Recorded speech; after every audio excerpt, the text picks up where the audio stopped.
नेपालको अर्घाखाँची जिल्लामा अवस्थित सुपा देउराली मन्दिर आस्थाको अद्वितीय केन्द्रको रूपमा चिनिन्छ। मानिसहरूले दुःख परेको बेला यहाँ आएर भाकल गर्ने र भाकल पूरा भएपछि देवीलाई चढाउने परम्परा आजसम्म पनि चलिआएको छ। किम्वदन्ती अनुसार 2224 राजाको पालामा खाँचीकोटका राजकुमारले भारत बलरामपुरकी राजकुमारीसँग विवाह गरेका थिए।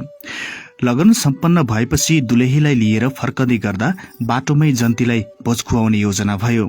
तर भोज खाने क्रममा ढाँटछलको विषय उठ्दा विवाद भयो। विवाद भए पनि दुलेहीलाई गन्तव्यसम्म पुर्याउनु पर्ने भएकाले जन्ती अघि बढे।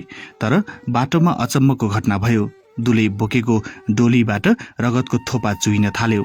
जब भित्र हेरे राजकुमारी मृत अवस्थामा भेटिन्। यस घटनाले खाँचीकोट शोकमा डुब्यो। भोलिपल्टदेखि गाउँमा महामारी फैलिन थाल्यो। मानिसहरू एकपछि अर्को गर्दै मृत्यु हुन थाले। धामी झाँक्रीहरूले यो राजकुमारी देवीको स्वरूप भएकी थिइन्, पूजाआजा नगरेसम्म शान्ति नहुने भविष्यवाणी गरे। त्यसपछि डोलीबाट रगत झरेको भन्ज्याङमै देवीको प्रतिमा स्थापना गरियो। त्यही स्थान आज सुपा देउराली मन्दिरका रूपमा प्रसिद्ध छ। यससँगै यस मन्दिरसँग जोडिएको अर्को कथा पनि छ, जहाँ लाउरे टाँसिएको भिरको रूपमा परिचित छ। यहाँ नजिकै बसोबास गर्ने एक युवाले लाउरे भर्ती भएमा देवीलाई बोका चढाउने भाकल गरेका थिए। उनी लाउरे पनि भए, तर फर्किँदा भाकल पूरा गर्न बिर्सिए। देवीलाई धोका दिएको कारण उनले मन्दिरको बाटो छलेर भिरबाट गाउँ पस्न खोज्दा देवीले उनलाई त्यही भिरमै टाँसिदिएको विश्वास गरिन्छ।